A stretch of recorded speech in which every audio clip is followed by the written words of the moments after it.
welcome to our attempt number 1 at continuing our education in Year 12. Picking up where we left off. We were doing rate of reaction. We now need to move on to Maxwell-Boltzmann distributions.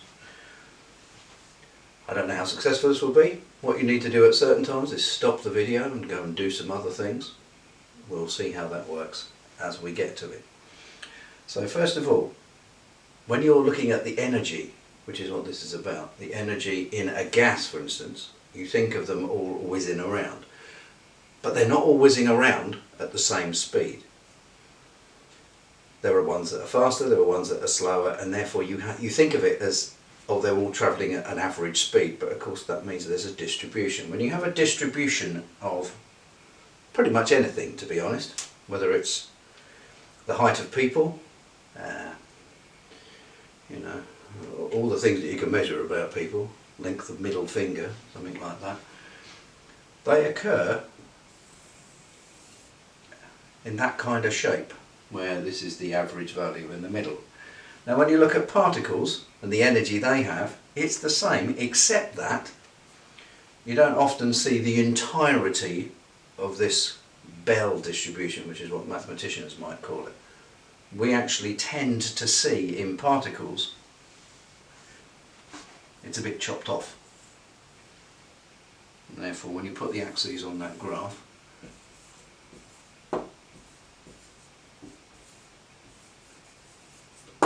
number of particles along there, energy there, you get a distribution. Here, it's pretty much the mean value, but of course there's the slower ones, there's the faster ones.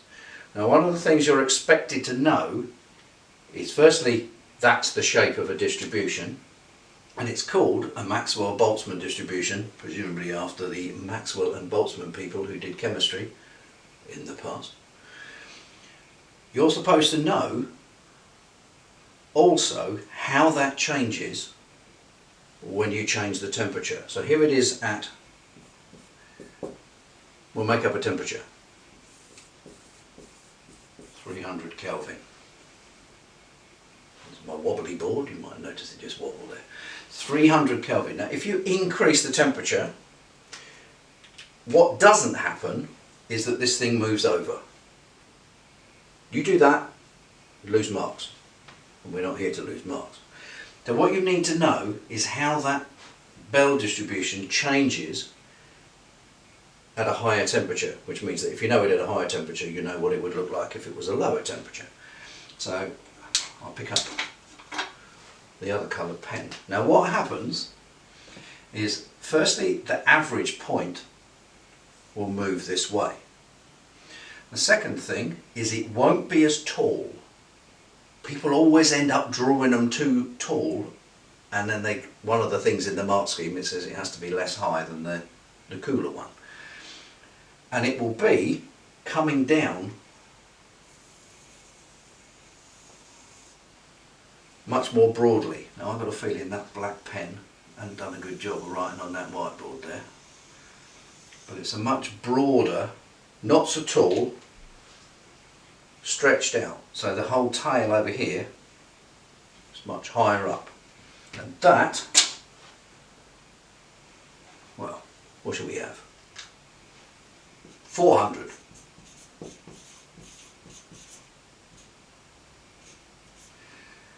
Yeah. So if it was, you were given this one and told to do it colder, you need to scrunch it up because you're cold. If it's at a hotter temperature, you need to stretch it out like you're laying out in the sun. I'm not sure if that's any help, but go with it. Now, that's the distributions. What you also need is activation energy and how that fits with it. Now if you remember activation energy on a very simple reaction plot, activation energy is that bit that goes up there. So activation energy on here is a fixed value. So there's activation energy. Now when you look at these graphs here, this is the activation. If you're not sure what activation energy means in terms of reaction, it is the minimum collision energy to get a successful reaction. So if you have particles colliding with less than the activation energy, you won't get a successful reaction. They will just part unreacted.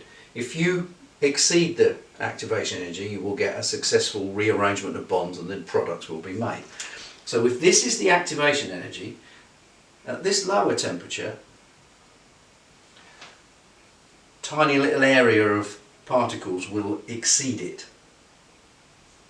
That means the reaction won't be very fast because very few of the collisions will actually exceed the activation energy. Result, not very much of reaction taking place, slow rate of reaction, reaction is going to creep along. The higher temperature, all this massive amount here is all filled in. Many more collisions will be successfully exceeding the activation energy, higher temperature, faster reaction. Now we knew that from GCSE, you knew higher temperature, faster reaction. This is one of the additional A-level things, is that you now go to a Maxwell-Boltzmann distribution that gives you this activation energy, area underneath the line, more particles underneath the line, past the activation energy, faster reaction. At this point, you now need to turn to your book. That's the textbook. Now I only have the big thick whole course book here, and the pages that you need to look at, I've got them written over there. I'm just going to change my direction of looking in case you're wondering, and it's page 212 to 215 will have their explanation of what we are doing. Once you've done that, well, I would like you to come back to me. So that means at this point I would like you to pause the video and go and read 212 to 215, and I'll see you in a few minutes. Bye.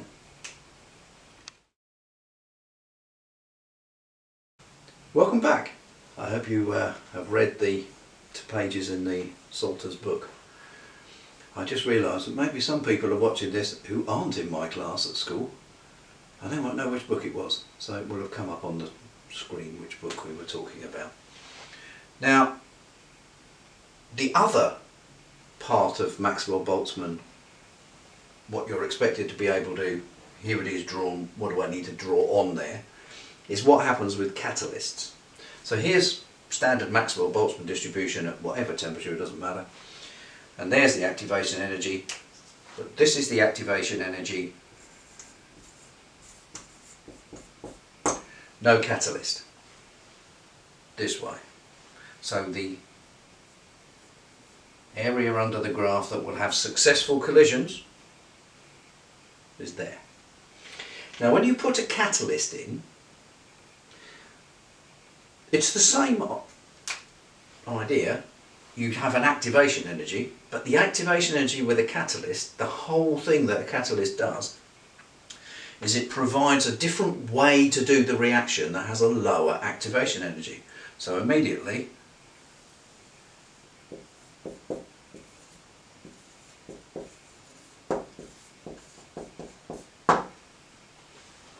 you have an activation energy with a catalyst that way, because it's a lower energy, because remember on these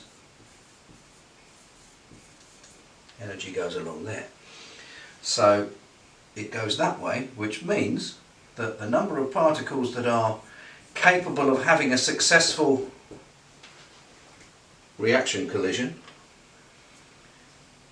is a larger number. Larger number of more successful possible collisions, more reaction takes place because you get more successful collisions per second, and that's really what a faster reaction is. So what you are expected to be able to do is, when it says place the activation energy, if you've got a question that says place the activation energy without a catalyst and with a catalyst, you need to do this kind of difference between the two. And if it says show the number of particles, you're looking at shading in the area this side of whichever activation energy underneath the Boltzmann curve line of the normal distribution. So when you do that, what you get, larger area, more successful reaction, which is what I've already said. Now, that's kind of it really. At this point, what you need to do now is shortly, after I finish talking this little section here, you need to pause the video because you need to answer some questions. What I'd like you to do in the Salters book again, at the end of the little section 2 on page 215, there are some summary questions. Page 215, 216. Maybe you'd like to try pushing yourself a little bit further by doing questions 1 to 6, which are a little bit later after that. And then come back to me once you've done the questions. See you shortly.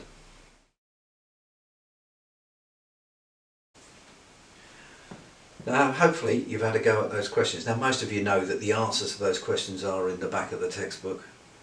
So I'm not going to go through the answers. If you get unutterably stuck with why is that the answer, I am looking at my school email a number of times during the day, no doubt. And you can, you know, state which particular bits are just, you don't get why the question has got that answer. Now what I would like you to do as a final thing to wrap up all of the stuff to do with this is on page 243 there is a question 13. Now question 13 is kind of like an exam question without the spaces to fill in like they do in these books, and I would like you to have a go at that question. It is contextualised in a particular set of reactions to do with the atmosphere,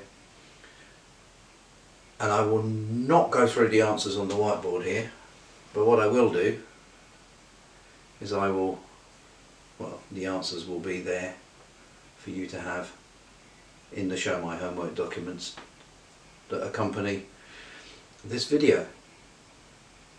There will also be some further questions that you can have a go at again, and we'll see how it goes. Email me with any difficulties at the school email address. That's well, I'm sure you know what it is. It's TEVERITT @ and then it's the standard school address. And if this has worked, this is but the first of many of these during this time of many unknowns, I suppose. And if this works and you're happy with this, we will continue to do this as this way to get through things, rather than if everything is just, oh, do it out of the book and we do this. Because I thought it might be more interesting, and I'm learning too, because this is the first time I've ever made a video. So thanks Year 12, let me know how it gets on, how I did, and if you want to carry on this way, because there's many more things to do in however many weeks we have to do this, and I look forward to hearing your feedback. See you soon.